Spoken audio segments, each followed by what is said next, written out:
जी, आप सबको मेरी आवाज आ रही? हाँ जी, बिल्कुल परफेक्ट आ रही है बेटा। आप सब सुंदर साथ जी के चरणों में मेरा कोटान कोट प्रेम प्रणाम जी।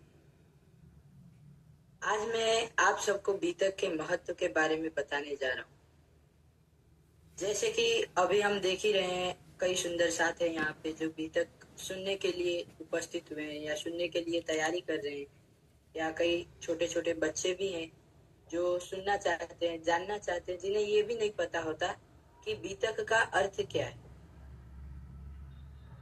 और बीतक क्यों सुननी चाहिए।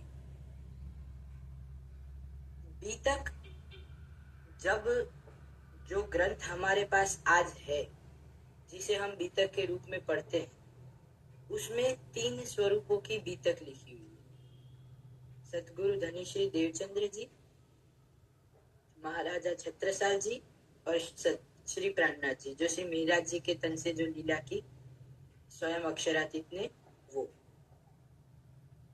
अब उन 3 स्वरूपों की बीतक को ही हम बीतक कहते हैं, ये भी नहीं। बीतक कहते किसे?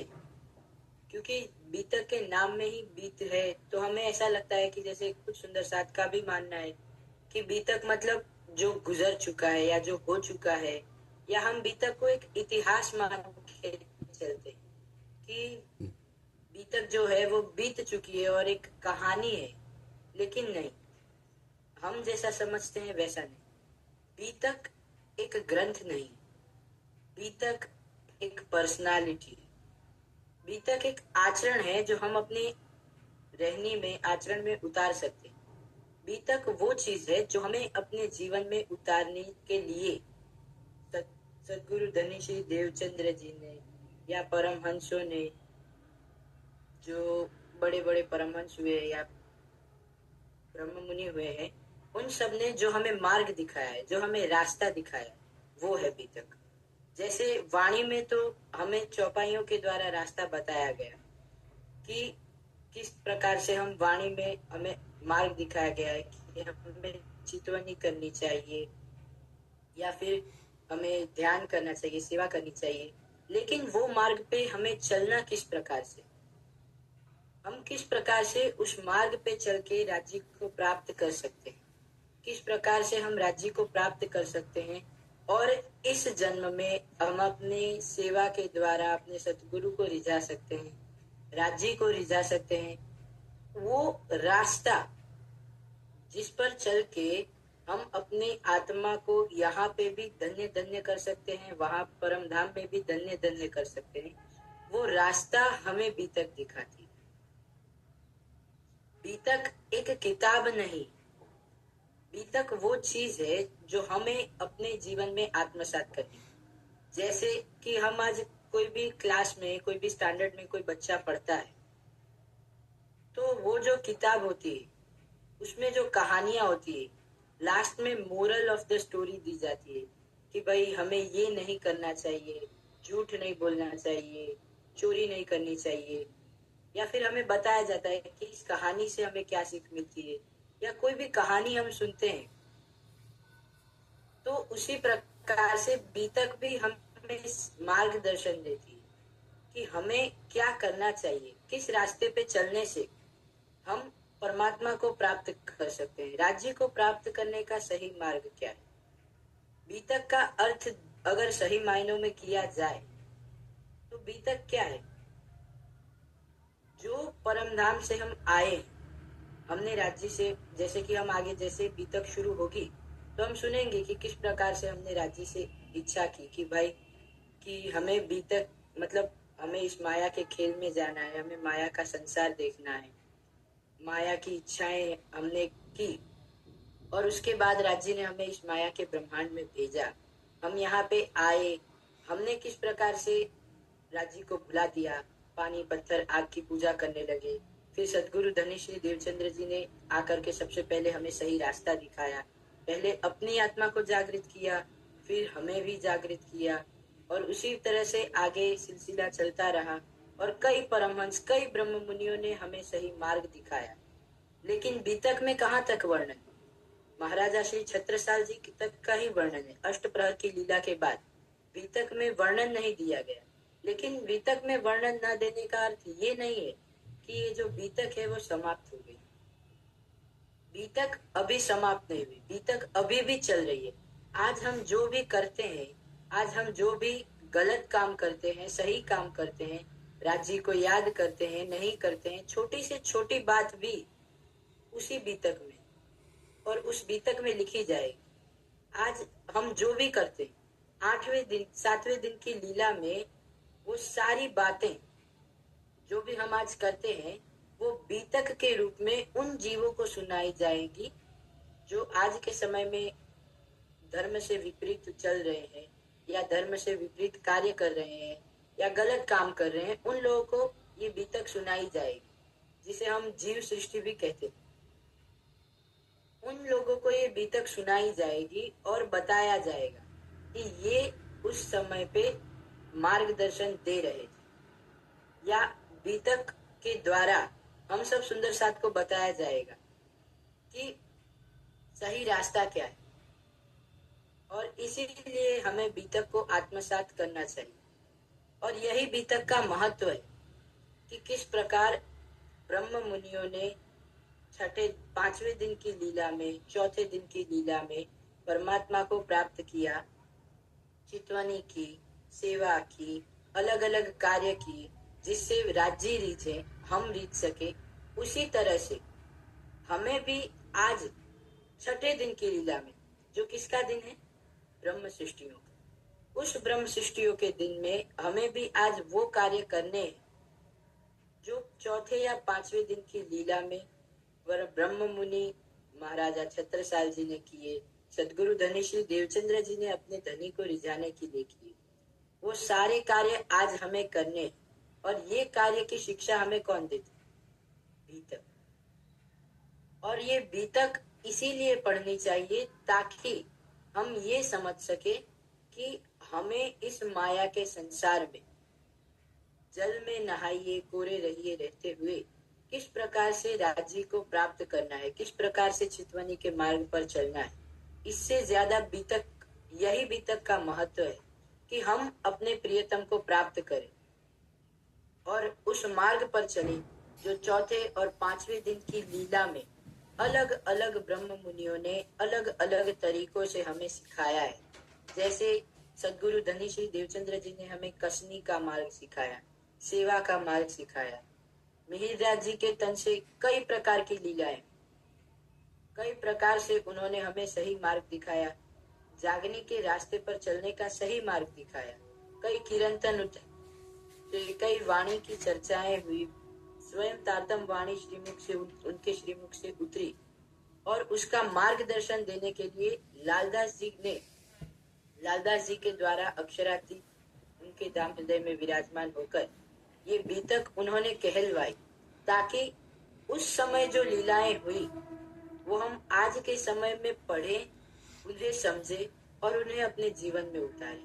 क्योंकि कोई भी ज्ञान तब तक महत्व नहीं रखता जब तक हम उसे आत्मसात ना करें, उसे अपने आचरण में ना उतारें। किसी भी ज्ञान का महत्व तभी होता है जब वो अपने आचरण में उतरे। बीतक को पढ़ने से तो हमारे ऐसे कई पूर्वज हैं, हमारे ऐसे कई दादा हैं, या हमारे घर में पापा हैं जो कई सालों से बीतक सुन रहे होंगे, या हमारे कुछ सुंदर साथ हैं, कई परिवारजन वाले होंगे जो कई सालों से बीतक सुन रहे होंगे। लेकिन सिर्फ सुनने से या सिर्फ समझने से बीतक का कोई महत्व नहीं। बीतक का महत्व, बीतक का औचित्य यही है कि हम उसे अपने आचरण में उतारें। वरना बीतक सुनना या उसे पढ़ना कोई बड़ी बात नहीं। बीतक को आचरण में उतारना और उस आचरण पे, उस मार्ग पे चलते हुए अपने प्रियतम परमात्मा को प्राप्त करना, यही बीतक का असली महत्व है। और इसीलिए ब्रह्म मुनियों ने, स्वयं अक्षरातीत ने लालदास जी के तन में विराजमान होकर के हमारे पास यह बीतक दी, हमें यह बीतक अपने हाथों में दी कि हम इसे पढ़ें, इसे समझें और अपने जीवन में उतारें। इसी के साथ यहाँ मेरा समय समाप्त होता है। अगर कोई भूल चूक हुई हो तो क्षमा करना। आप सब सुंदर साथ के चरणों में मेरा कोटि प्रणाम। प्रणाम जी। बोलो श्री प्राणनाथ प्यारे की जय। श्री सतगुरु महाराज की जय। प्रणाम। आत्मदर्शनम के लास्ट डे कवर पेज इसका रिलीज किया जाएगा।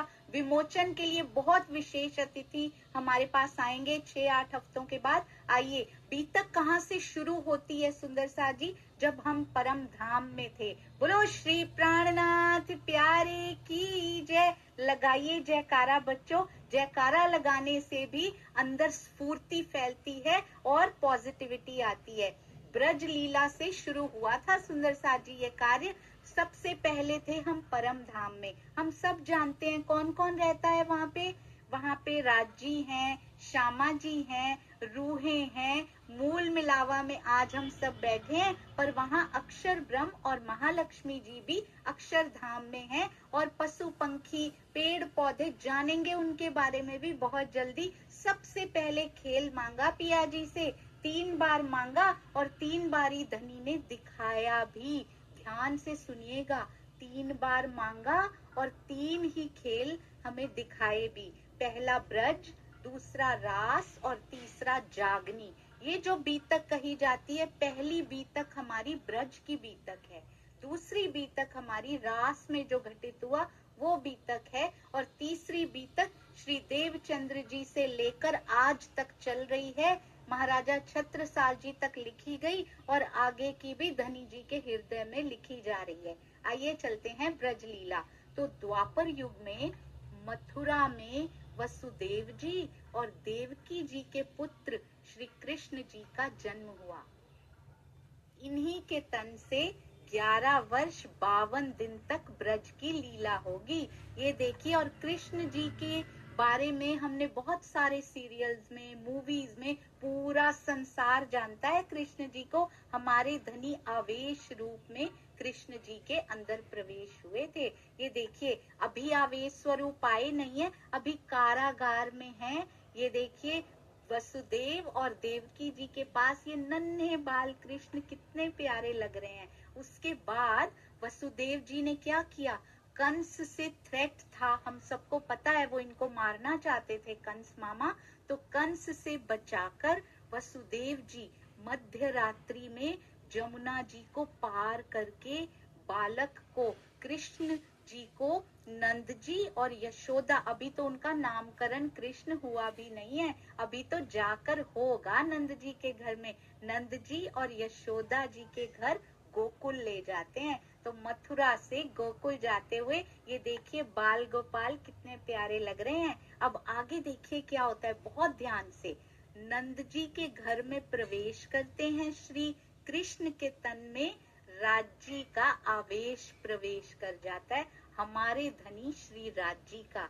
उनके दर्शन करने के लिए हम सब गोपियां सुबह सुबह सज धज कर आ जाती हैं, क्योंकि क्या खींच रहा है?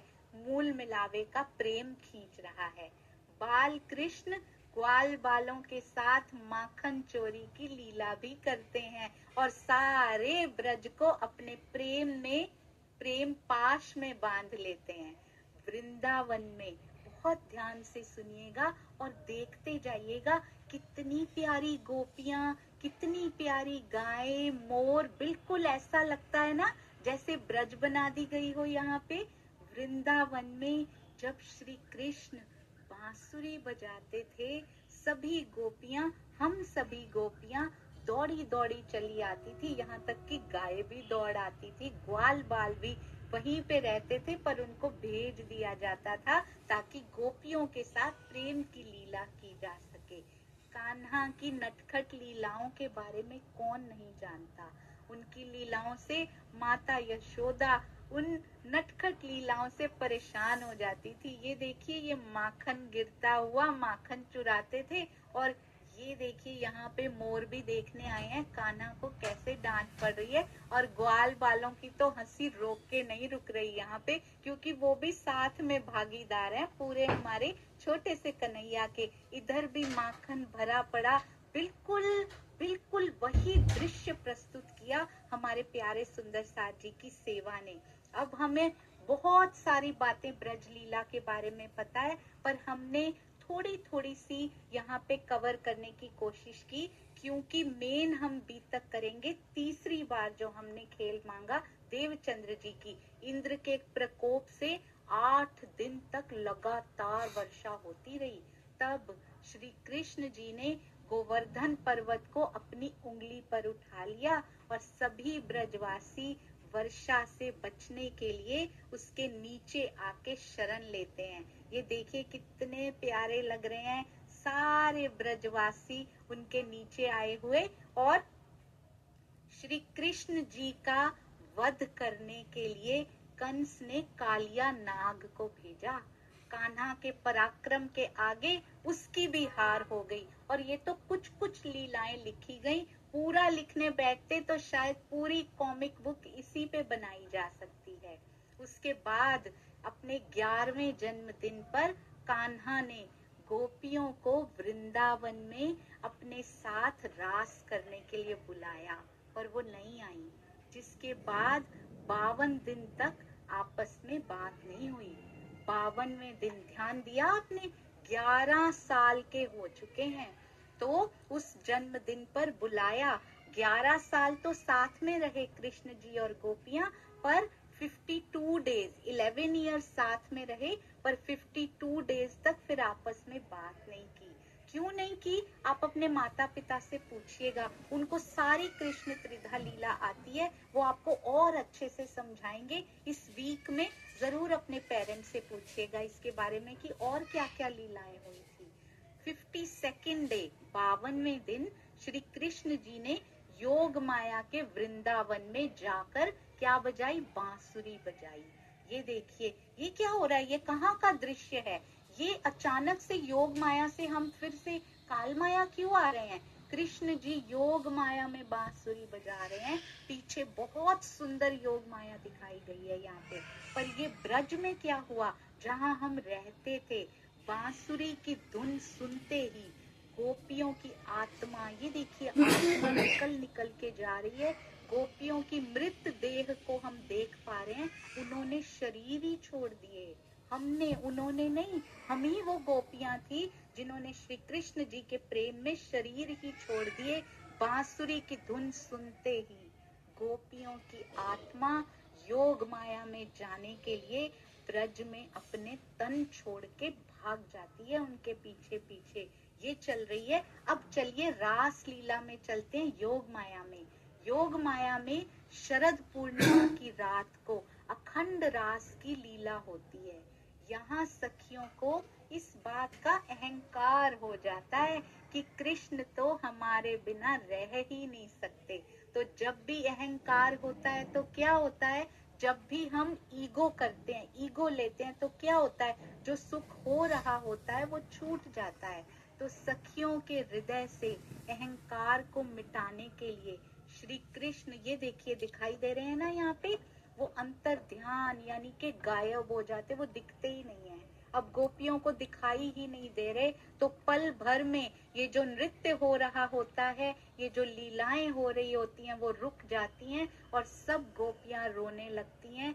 सब गोपियां उनके विरहा में पूरे वृंदावन में उनको ढूंढ लेती हैं। एक एक पिक्चर को बनाने में कितने कितने दिन लगे होंगे सुंदर सा जी, हम तो एक एक सेकंड में देख रहे हैं। बहुत ध्यान से देखिएगा, क्योंकि यही पिक्चर्स दिखाकर अभी आपसे प्रश्न पूछे जाएंगे, तो ध्यान से देखिएगा।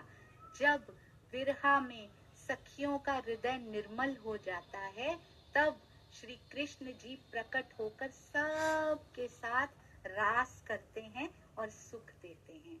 अब आते हैं तीसरी बार का खेल, यानी के द्वापर युग में देवापी और मरु राजा। ये कौन थे? पहले ब्रज देखी, रास देखी, अब यहाँ पे इस ब्रह्मांड में आते हैं। द्वापर युग में देवापी और मरु राजा थे। कौन थे वो? द्वापर युग के समय हस्तिनापुर साम्राज्य में चंद्रवंशी राजा प्रतीप था उनका नाम। चंद्रवंशी राजा प्रतीप राज्य करते थे। उनके 2 पुत्र थे, देवापी और मरु नहीं, बड़े देवापी और छोटे शांतनु। देवापी बेचारे बीमार रहते थे थोड़े से। आप देख रहे हैं ये कितने बीमार से लग रहे हैं। देवापी प्राय रोगग्रस्त रहते थे, बीमार रहते थे, इसीलिए थे तो वो बड़े, पर उनको बड़े होने पर भी एल्डर ब्रदर थे, फिर भी उनको सिंहासन नहीं मिला। छोटे वाले को सिंहासन मिल गया, जिनका नाम शांतनु था। इनका क्या नाम है? राजा प्रतीत। दो बेटे देवापी और शांतनु। देवापी बीमार रहते थे, उनको राज्य नहीं मिला, सिंहासन पे शांतनु को बिठा दिया गया। देवापी ने राज्य का त्याग कर दिया कि अब मैं यहाँ रहकर क्या करूंगा। और आपने देखा ये कितने बीमार से, कमजोर से लग रहे हैं, और उन्होंने क्या किया? राज्य को छोड़ दिया, तपस्वी जीवन निर्वाह करने का निश्चय किया। क्या डिसाइड किया? मैं तो तप करूंगा, साधना करूंगा। उन्होंने हिमालय की शांत गुफाओं में गहन तपस्या करनी शुरू कर दी। किसने? देवापी ने। तपस्या करते हुए देवापी की मुलाकात ये चंद्रवंशी हैं देवापी और सूर्यवंशी राजा मरु से हुई। देवापी को देखकर राजा मरु ने उनसे क्या कहा? हिमालय की गुफाओं में ही हुई, हे महात्मन, मैं सूर्यवंशी राजा मरु, राज धर्म निभाने के बाद मैं भी स्पिरिचुअल कुछ ग्रहण करना चाहता हूँ। आध्यात्मिक ज्ञान प्राप्ति के उद्देश्य से तपस्या के मार्ग पे मैं भी चलना चाहता हूँ, कृपया आप मेरा मार्गदर्शन कीजिए।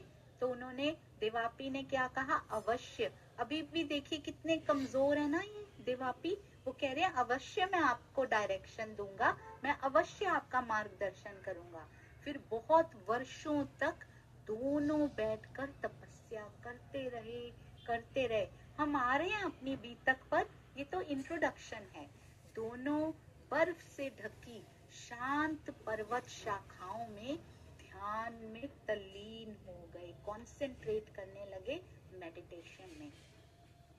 समाधि अवस्था में उन्हें दिव्य अनुभव हुआ कि 28वें कलयुग में सच्चिदानंद परब्रह्म धर्म की रक्षा के लिए अवतरित होकर 2 तनों के माध्यम से लीला करेंगे।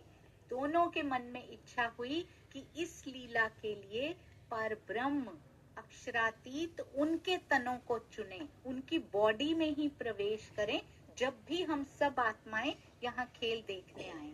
उनकी कठोर तपस्या से प्रसन्न होकर किसने दर्शन दिए? ये देखिए, भगवान विष्णु ने उनको दर्शन दिए और क्या कहा? और वरदान मांगने के लिए कहा।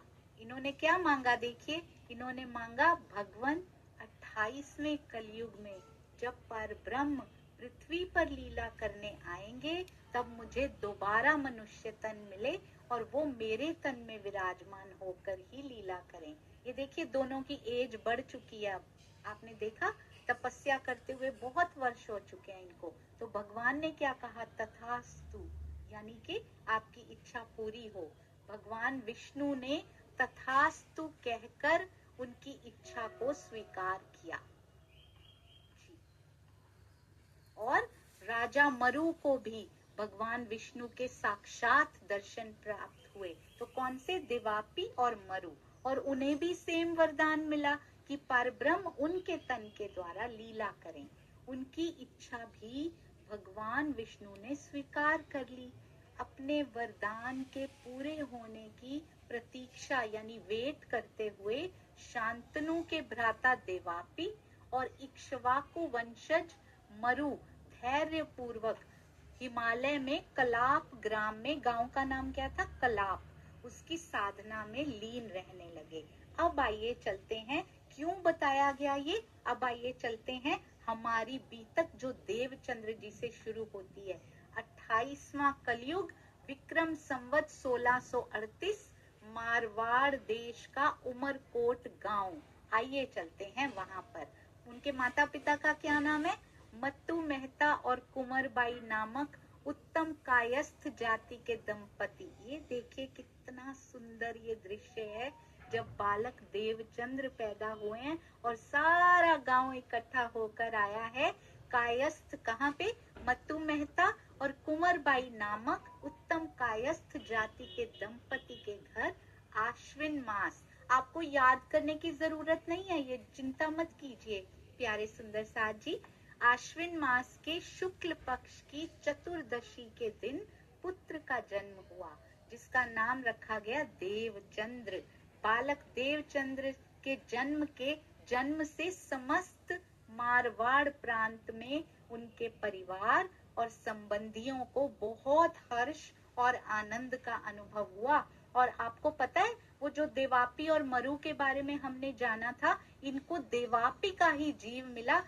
द फॉर देवापी और द फॉर देवचंद्र। कितना आसान है ना इसको याद करना, और कितने प्रसन्न हैं सभी। क्यों प्रसन्न हैं, आगे जाकर पता लगेगा।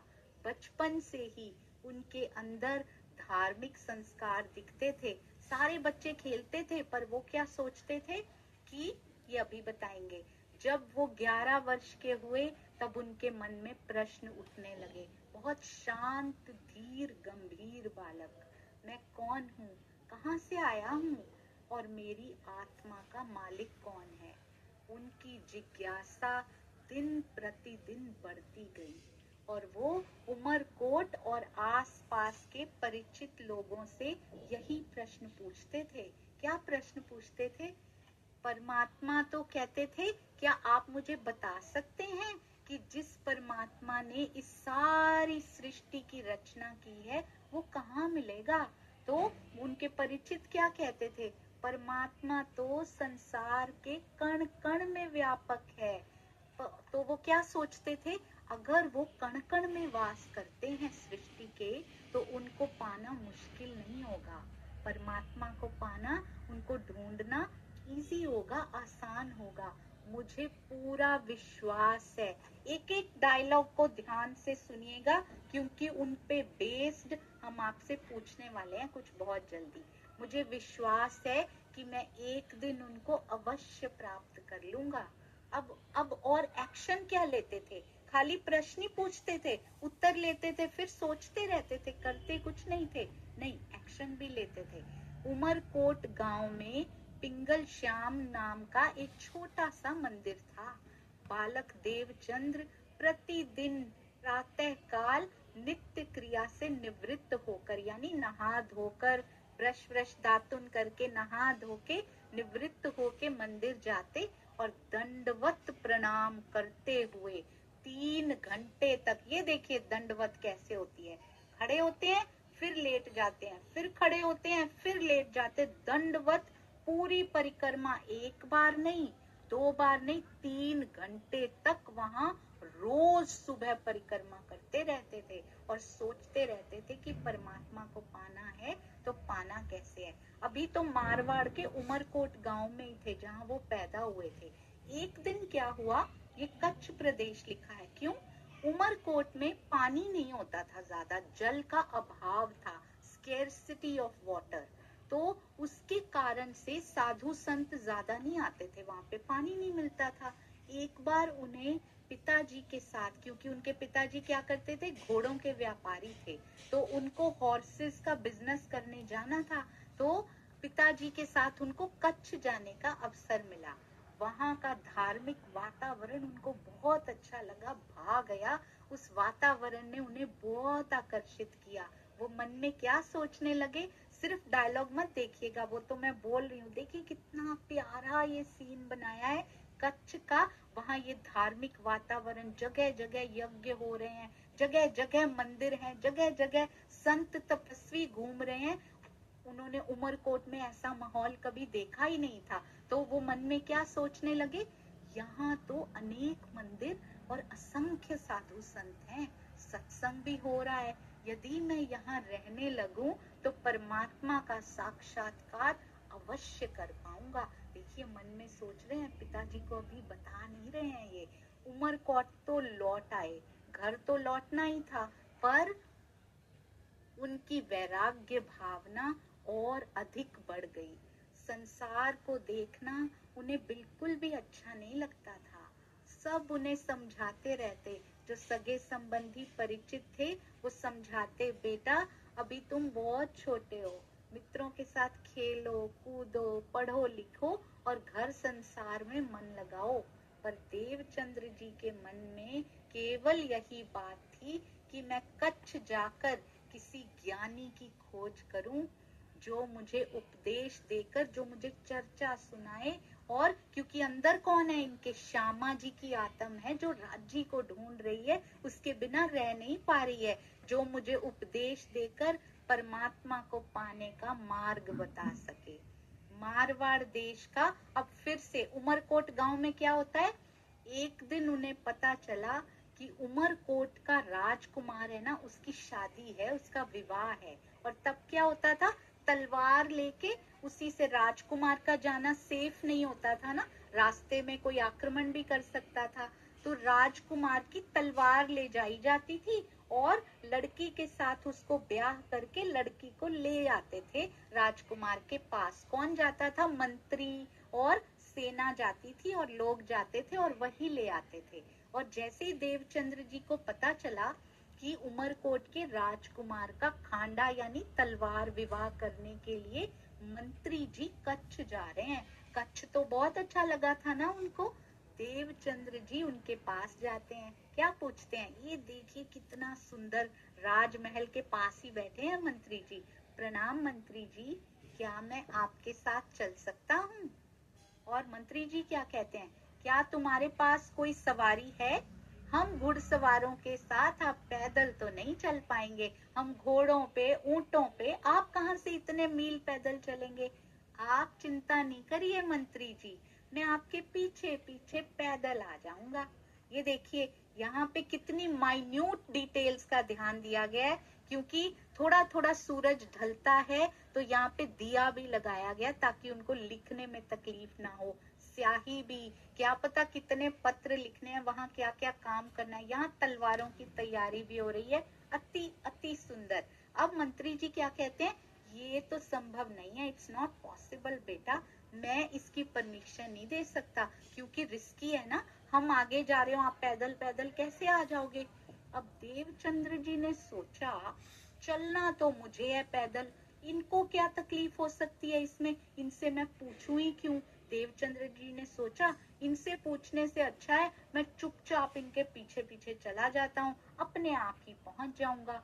अब घर जाकर कच्छ जाने की तैयारी करने लगे। क्या तैयारी की उन्होंने, देखिएगा, क्या पूरा घर उठा के ले गए, कितने जोड़ी कपड़े उठा लिए, सारी अलमारी उठा ली कि रोज रोज कपड़े बदलूंगा? नहीं, उनको अंदर इच्छा कुछ और ही है। क्या क्या लिया उन्होंने, एक थाली, लीजिए अच्छे से देखते हैं इस पिक्चर को बहुत अच्छे से, ये देखिए क्या क्या ले रहे हैं, एक थाली, एक लोटा और कटोरी, क्योंकि भोजन करना है ना, एक कटोरी, एक थाली, लोटा, कुछ कपड़े, ध्यान से सुनिएगा इसको, कुछ कपड़े, एक कटारी भी रख ली क्योंकि रास्ते में आक्रमण होते थे, तो एक कटार रख ली सेल्फ डिफेंस करने के लिए, अपनी रक्षा करने के लिए, और कुछ पैसे रख लिए, थोड़ी सी भोजन सामग्री भी रख के ये गठरी बना रहे हैं। ये देखिए भोजन सामग्री भी रख ली, कटार भी रख ली, थोड़े से पैसे रख लिए, थाली, लोटा भी रख लिया, कटोरा भी रख लिया, और थोड़ी सी ये चावल, थोड़ी भोजन सामग्री भी रख ली, और ये कुछ कपड़े भी रख लिए। अति अति सुंदर सेवाएं सुंदर साथ जी, लिखने वाले सुंदर साथ, बनाने वाले, आप पता है बच्चों कितने समय से ये सेवा आप सबके लिए की जा रही है धनी की मेहर से। अब क्या हुआ, ये तैयारी कर ली, ये गठरी बांध ली देवचंद्र जी ने। अब क्या हुआ, दोपहर को भोजन के बाद थोड़ा आराम करने लग गए। तो आराम करने से क्या हुआ, ये देखिए, ये बारात दिख रही है आपको बाहर से निकलती हुई, ये छोटा सा दिख रहा है, मैं बड़ा करके दिखाऊं, ये उनकी खिड़की से बाहर ये घोड़े दिख रहे हैं, मैंने बड़ा किया, 2 सेकंड लगेंगे, ये देखो दिखाई दे रहा है ना, पीछे से घोड़े और हाथी, घोड़े और ऊंट तो निकल गए उनके। देवचंद्र जी आराम करने लग गए। भोजन के बाद कुछ देर आराम की, गठरी तो बांध रखी थी, पर सोकर उठे तो इधर से बारात तो निकल चुकी थी। अब उनको लगा कि अब कैसे जाऊं, उनकी उड़ती हुई धूल, रेगिस्तान है ना उधर, क्योंकि उधर बहुत मिट्टी मिट्टी, रेगिस्तान, रेतीला इलाका है, तो पर उनका मनोबल कम नहीं हुआ, तेज गति से बारात की खोज में चल पड़े। परंतु सब घोड़ों पे थे और देवचंद्र जी पैदल थे, पहुंचना कोई आसान नहीं था। देवचंद्र जी को पेट में दर्द होने लगा, भयानक रात्रि हो चुकी है, रेगिस्तान में रेत ही रेत है। कोई एक वो बनाते भी है ना कि मुझे इस डायरेक्शन में जाना है, जब तक जाते हैं बालू रेत सैंड उड़कर दूसरी तरफ चली जाती है। अब किस डायरेक्शन में जाएं उनको समझ में ही नहीं आता। आगे पीछे का कुछ दिखाई नहीं दे रहा था, कोई बिल्डिंग नहीं, रेत ही रेत, और कोई भी आके आक्रमण भी कर सकता है। किस दिशा में जाएं कुछ पता नहीं। एक व्यक्ति दिखाई दिया, वो व्यक्ति कौन था, वो क्या करेगा, वो हम अगली बार देखेंगे। आशा है हम सबको ये बहुत सुंदर लगी होगी। घर में अपने माता पिता को सुनाइएगा और दोबारा से रिपीट कीजिएगा। आनंद आया होगा। अब एक्टिविटीज का आनंद लेते हैं हमारे सुंदर सार जी के थ्रू। हाँ जी, शांता जी प्रणाम जी। संवत 16 से 38 से आसो सुदी 14 को जन्मे दिन श्री देवचंद्र जी आए प्रगटे मारवाड़ में। तामे गाम उमरकोट मत्तू मेहता कर अवतार, माता जो कुंवरबाई ताको कहो विस्तार। जब जन्मे मारवाड़ में घर अति आनंद नरनार, यह बधाई ब्रह्मांड में त्रिगुत समेत विस्तार।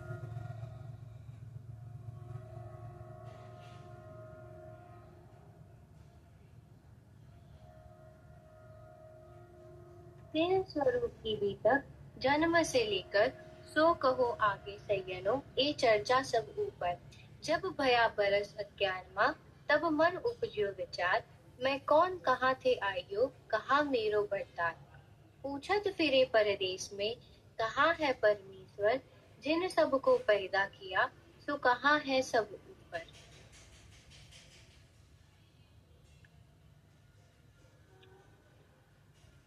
को कहे वह घट घट है व्यापक संसार, तब जान्या वह निकट एही ग्रहों में सार। तामा रहे तामे मूरत पिंगल श्याम, आगे यहाँ विराजते दे प्रदक्षिणा उस ठाम। ले लोटा घर से चले दंत धावन के काज, शुद्ध आकार करके फिरे आवे न मन में लाज।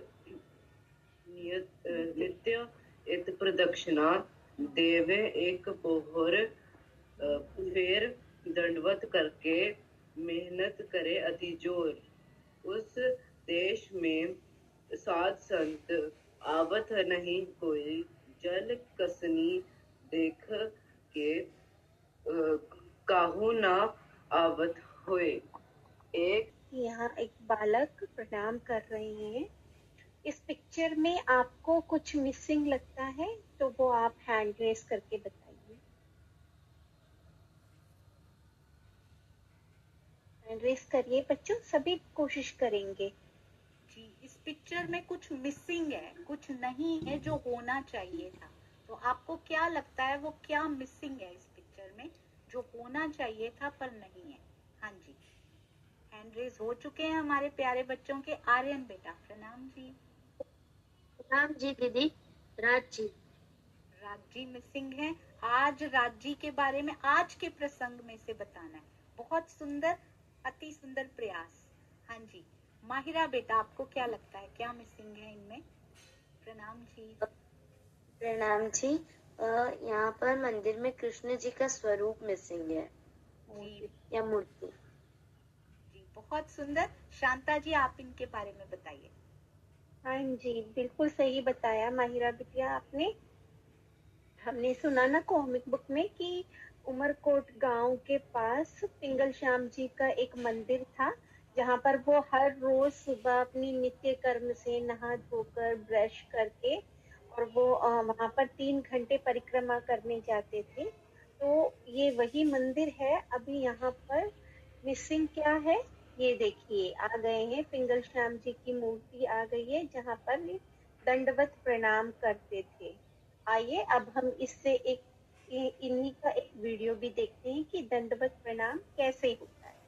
जी, और पवित्र बेटा की बहुत सुंदर सेवा, चरणों में कोटि कोटि प्रणाम। 5 साल के बच्चे हैं ये सुंदर सार जी जिन्होंने ये किया है। आइए कैसे दंडवत प्रणाम करते थे ये देखिए।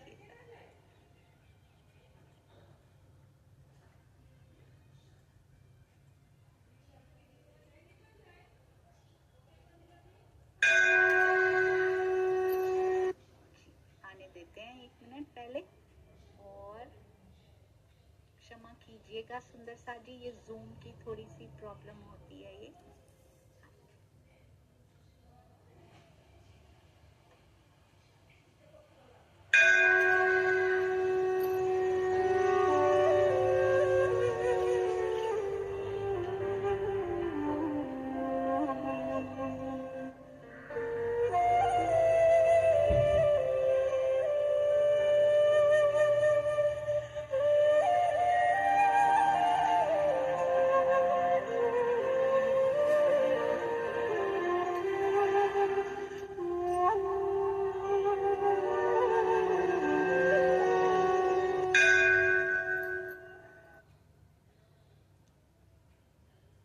अति अति सुंदर। आइए अब चलते हैं कमलेश भाई जी की ओर। बहुत बहुत शुक्रिया शांता जी। प्रणाम जी भाई।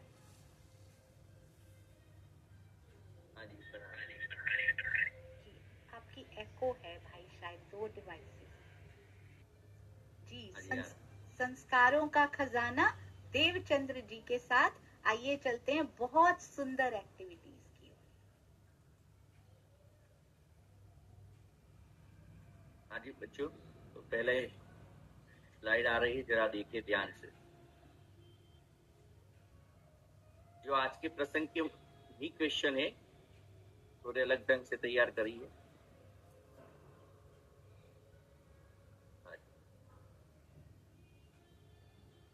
जी तो ये प्रश्न है कि आज के प्रसंग में हमने मंदिर किस किस प्रसंग में सुना था। शांता जी आप अनम्यूट करते जाइएगा या भाई आप करते जाइएगा। जी हमने मंदिर, कौन कौन सी बात में मंदिर शब्द आया था वो बताना। वेरी गुड, बहुत सुंदर लिटिल चैंपियंस। सोचिए बच्चों, जो बताया था दीदी ने अभी पिक्चर में।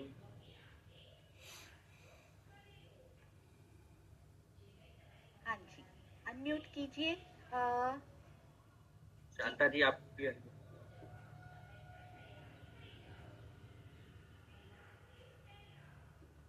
जी मानसी बेटा आप बोलिए। प्रणाम जी।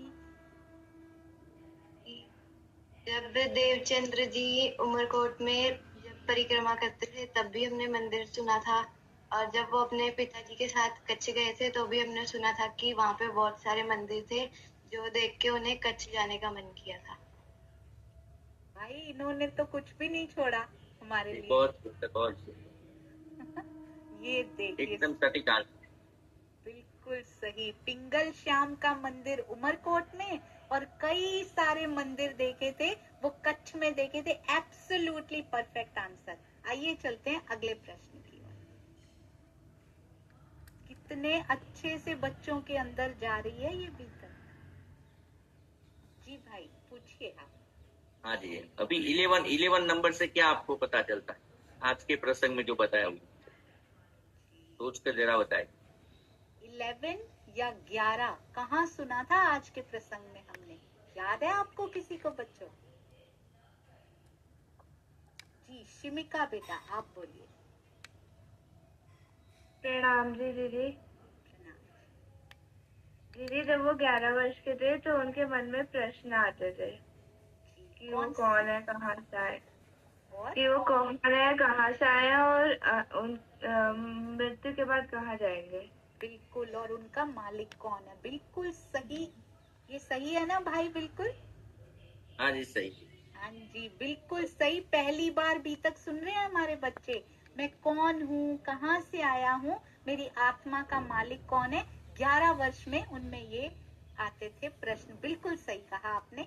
तो अगले प्रश्न की ओर चलते हैं। आत्मदर्शनम हार्दिक हार्दिक स्वागत। जी भाई। हाँ जी, अभी अगला प्रश्न है बुझो तो जाने।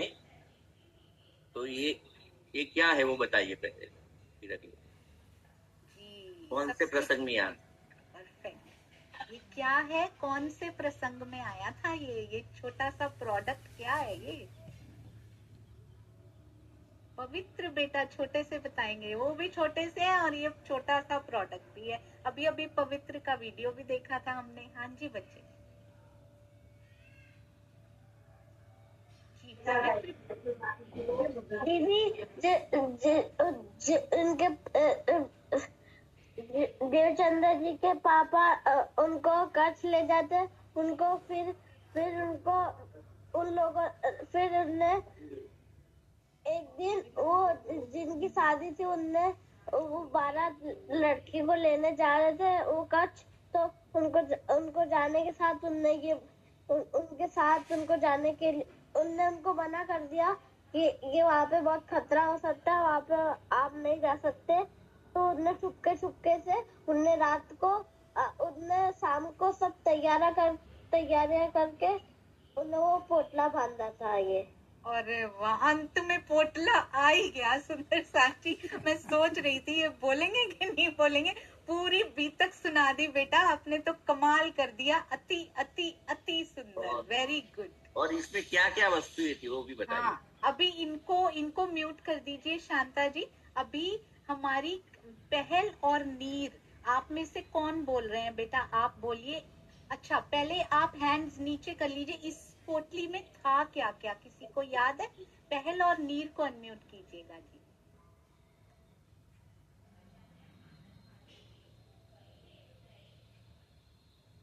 जी, पहल नीर आप कर रहे हैं अनम्यूट शांता जी? हाँ जी, मैंने किया। हाँ जी, बोलिए बेटा। इसमें क्या क्या था, आपको याद है? कोई एक चीज याद है बेटा? हाँ हाँ जी, बोलो। वसुंधरा का कपड़ा था, बिल्कुल सही बोला आपने। बहुत ही सुंदर नीर बेटा, वेरी गुड। और कौन बताएगा कि इसके अंदर क्या क्या था? माही, केया बैठी है शायद, मुझे इसमें दिखाई नहीं दे रहा बेटा कौन कौन है, मुझे नाम दिखाई दे रहे हैं। आप बोलिए। हाँ जी बेटा। माही, केया, मैंने अनम्यूट किया, आपके नाम से है ना? थोड़े कपड़े थे, थाली, लोटा, वाटकी, वेरी गुड। कुछ पैसे थे और खाने की सामग्री। और पूरा बता दिया आपने, बिल्कुल सही, अति सुंदर। देखिए तो जरा ये जो आया है इसमें कुछ कमी तो नहीं है जो बोलने में रह गया हो? क्या कुछ कमी रह गई है? माही, केया बेटा बोलिए, कुछ रह गया था? कटारी भी, वेरी गुड। कपड़े, थाली, कटोरी, लोटा, पैसे थोड़े से और साथ में कटारी, बिल्कुल सही, अति सुंदर। आप अपने हैंड्स नीचे कर सकते हैं बेटा। अब जी भाई आप बताइए। हाँ जी बच्चे, तो अभी ये पिक्चर आएंगी 6, तो आपको उसको ये जो प्रसंग बताया है बीतक का, तो उसके आपको क्रम में उसको लगाने का है। अभी ये क्रम में नहीं है तो उसको क्रम में करने का है, सीरियल ऑर्डर में करना है। प्रसंग के मुताबिक आपको प्रसंग पहचानने का है, चित्र देख के इसको सीरियल ऑर्डर में लगाना है। अब तो पहला कौन सा आएगा? सिर्फ पहला बताइए। फर्स्ट पिक्चर इनमें कौन सी आनी चाहिए? इन 6 में से फर्स्ट पिक्चर कौन सी आनी चाहिए बेटा, बताइए। उसका प्रसंग भी बताना थोड़ा। पीयूष राज। हाँ जी बेटा, पीयूष राज। प्रणाम जी दीदी। प्रणाम जी। फर्स्ट रो में सेकंड नंबर पे पहला आएगा। फर्स्ट रो में सेकंड नंबर पे। Are you sure? Yes ma'am. बिल्कुल सही बोला आपने। रुकिए, मुझे जाना पड़ेगा उसको चेंज करने के लिए। हाँ जी, ये देखिए, ये मैं इसको ले जा रही हूँ इधर। ओके, मैं थोड़ी सी देर के लिए इसको यहाँ ला रही हूँ और मेरे साथ थोड़ा सा वो कीजिएगा, धैर्य रखिएगा थोड़ा समय। पहली पिक्चर अपनी जगह पे लग चुकी है। और कौन से प्रसंग की वो भी थोड़ा बता। हाँ पीयूष बेटा, कौन से प्रसंग की है? Very good. ये भी बताइए कि ये प्रसंग कौन सा था, कब आया था ये? पीयूष बेटा अनम्यूट ही रखिए। हाँ जी बोलिए बेटा, कौन सा प्रसंग है ये, आपको क्या लगता है? फर्स्ट पिक्चर कारागृह का। कारागृह है ये कारागृह वाला नहीं है। अच्छा, कारागृह हो सकता था पर ये जेल नहीं है, ये तो एक झोंपड़ी लग रही है मुझे, घर लग रहा है ये। तो अगर ये घर हो तो कौन सा होगा अगर ये घर हो तो? कौन से प्यारे बेटे बताएंगे? हाँ जी, कृष्ण जी के जन्म वाला। जी वो तो कारागार वाला था ना, ये कृष्ण जी के जन्म वाला नहीं है। तो राकेश बेटा आप बताइए। जी राकेश बेटा बोलिए। नहीं पता? हाँ जी, किनको पता है ये कौन सा प्रसंग हो सकता है? कुणाल बेटा आप बताइए। प्रेम प्रणाम जी। प्रणाम। ये जब देवचंद्र जी का जन्म हुआ था वो वाला प्रसंग है। बिल्कुल परफेक्ट, अति सुंदर, अति अति सुंदर। अब दूसरी पिक्चर कौन सी आएगी? देवचंद्र जी के जन्म वाला प्रसंग है, मारवाड़ देश में उमरकोट गांव में हुआ था। अब दूसरी पिक्चर इसके बाद सीरियल ऑर्डर में कौन सी आनी चाहिए? किनको पता है? जी रूही बताएंगी। प्रणाम जी। प्रणाम जी मैम। 4। अरे वाह, और फोर्थ वाली कौन सी है? क्या है फोर्थ पिक्चर में, क्यों आएगी ये? मैम क्योंकि क्या कर रहे हैं फोर्थ पिक्चर में? मैम क्योंकि वो अपने पिताजी से फोर्थ वाली नहीं, मतलब ये वाली पिक्चर में बेटा। सेकंड पिक्चर आपने बताया ना ये आनी चाहिए, तो क्या कर रहे हैं यहाँ पे सेकंड पिक्चर में? ये हाँ जी, कोई बात नहीं, नो वरीज एट ऑल। कौन बताएंगे कि इसमें क्या कर रहे हैं? किंजल नारिया जी के यहाँ जस बेटा आप बताइए।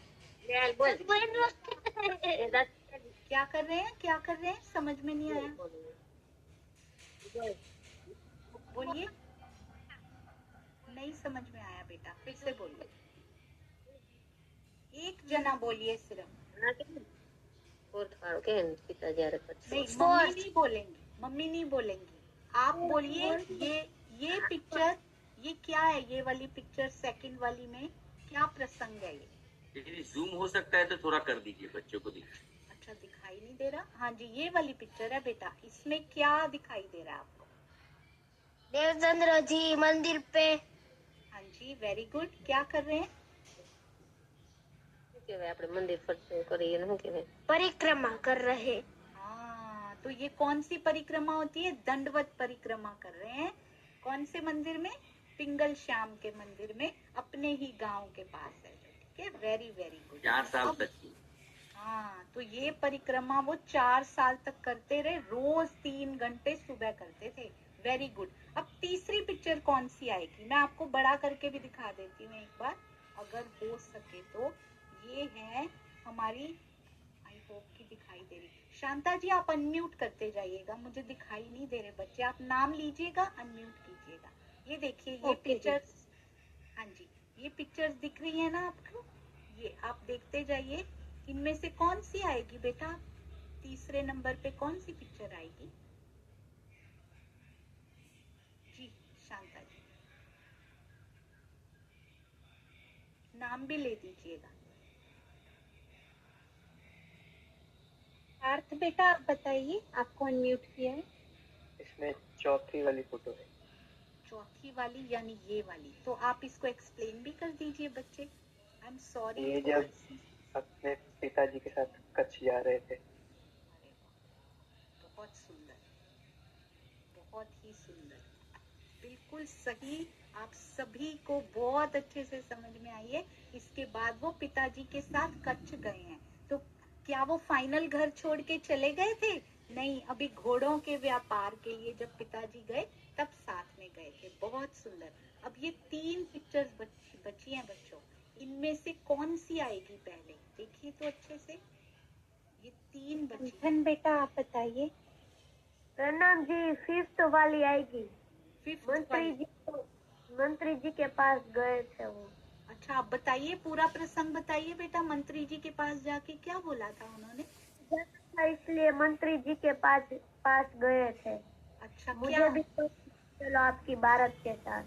Very good.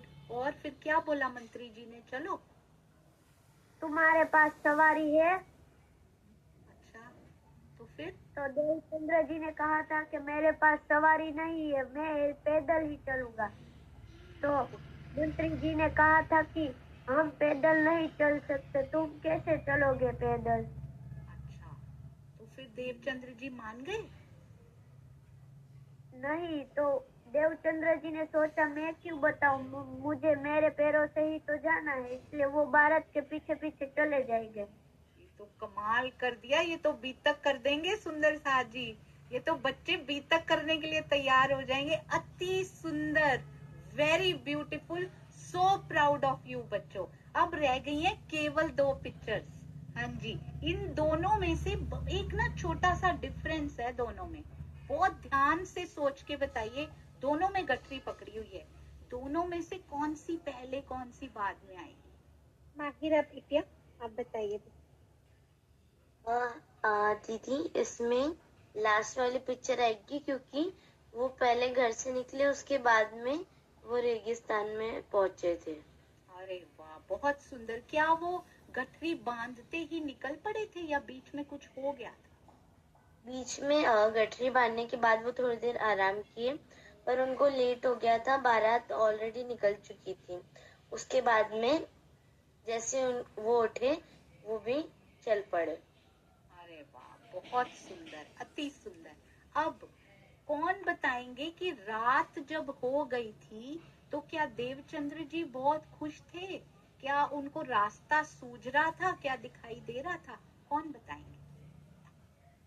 लास्ट पिक्चर तो लास्ट पे ही आएगी। अब कौन एक्सप्लेन करेंगे? जिन्होंने अभी तक नहीं बोला हो वो बोलेंगे।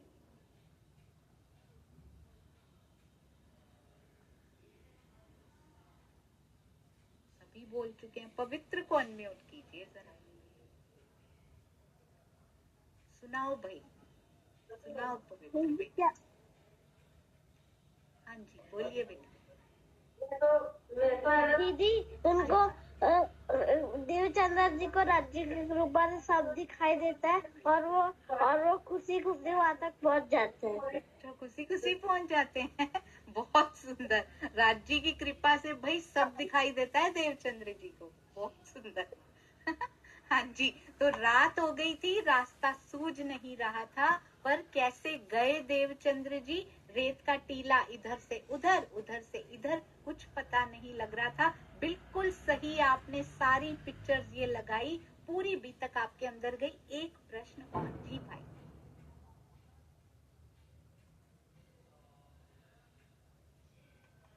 जी, तो आप आज हमने कौन से संस्कार सीखे जो प्रसंग हुए इस सब में, कोई बता सकता है? जी, अगर हमने धर्म के लक्षण सुने थे उनमें से बता सकते हैं, अगर नहीं तो आप अपने आप से बता सकते हैं कि कौन से संस्कार आज हमें देखने को मिले जो जो आज हमने सुना था उसमें से। कोशिश कीजिए सारे बच्चे, जो भी हृदय में आ रहा हो हैंड रेस कीजिए, बोलने से कॉन्फिडेंस खुलेगा बेटा। हाँ जी, जी नक्श बेटा आप बोलिए। प्रणाम जी। हाँ जी, प्रणाम जी। तो हमने आज सीखा कि कोई नहीं, अपने मन से बोलो। हाँ जी, हमने आज सीखा कि मूर्तियां जो होती हैं उनमें उनके अंदर बार बार चाहे 3 घंटे टेक लो, चाहे 4 घंटे परिक्रमा वगैरह कर लो, जैसे देवचंद्र जी रोज सुबह जाकर करते थे, लेकिन वो कोई दर्शन नहीं हुए। अगर हमें भगवान को पाना है, राज्य के दर्शन करने हैं, तो हमें उनको दिल से याद करना चाहिए। अरे वाह, बहुत सुंदर, और उसके लिए प्रयत्न भी करने पड़ते हैं। बहुत ही सुंदर बेटा, very very good, so proud of you. Young बच्चे ये सब देख पा रहे हैं, वेरी गुड। कुणाल बेटा आप क्या सोचते हैं, आपने क्या सीखा? प्रेम प्रणाम जी। जब पहले प्रसंग में जब वो तपस्या की थी, फिर विष्णु जी ने प्रसन्न होके वो उनको वरदान दिया था, तब उन्होंने धैर्य रख के बाद में उन्हें उसे प्राप्त किया। बहुत सुंदर, ब्यूटीफुल। ये तो शायद हम बड़ों ने भी नहीं सोचा होगा कि विष्णु भगवान से देवापी और मरु जी ने जब तपस्या की थी, कितने वर्षों का धैर्य रखा और फिर क्या मांगा? लौकिक कुछ नहीं मांगा उनसे कि संसार की खुशियां दे दो, मांगा हमारी बॉडी के अंदर, हमारे तन के अंदर आके परब्रह्म लीला करें। ये धैर्य का बहुत सुंदर उदाहरण था। हाँ जी, मानसी बेटा आप बताइए। प्रणाम जी। और शिमिका आप भी बोलिएगा। प्रणाम जी। सीखने को मिलता है कि हमें बचपन से ही अपनी आत्मा की जागृति के बारे में सोचना चाहिए, दुनिया में नहीं खोए रहना चाहिए। अरे वाह, ये वही हैं जिन्होंने अखंड पाठ भी पढ़ा था और बचपन से ही सीखने की, सोचने की उम्र है, नहीं तो उम्र निकल जाएगी उसको पाने में। हमारे लिए ये बहुत बड़ा सिखापन है।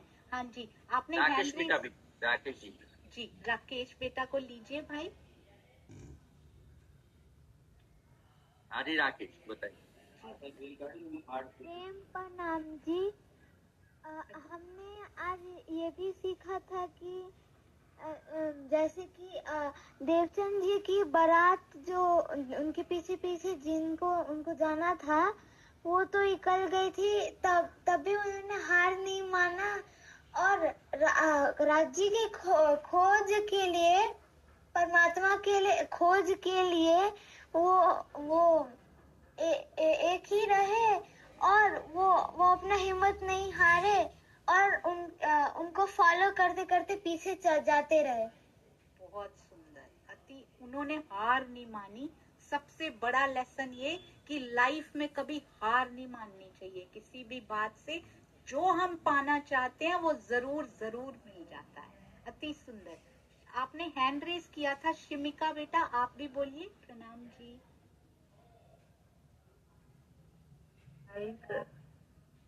जी बेटा बोलिए। ये उन्होंने 4 वर्षों तक परिक्रमा करी थी, धैर्य रखा था। हाँ जी, बिल्कुल सही। धैर्य सीखा हमने।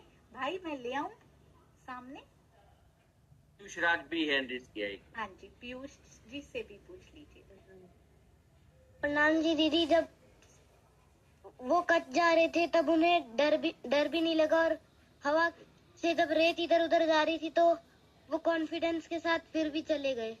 हाँ जी, रेत इधर उधर हो रही थी पर धैर्य रखते हुए, क्योंकि समर्पण किसके ऊपर था?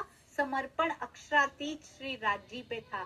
धैर्य भी रखा, समर्पण भी किया और अटूट विश्वास, जिसको वाणी में ईमान कहा गया है, ये गुण यदि हो तो हमें धनी की ओर बढ़ने से कोई नहीं रोक सकता।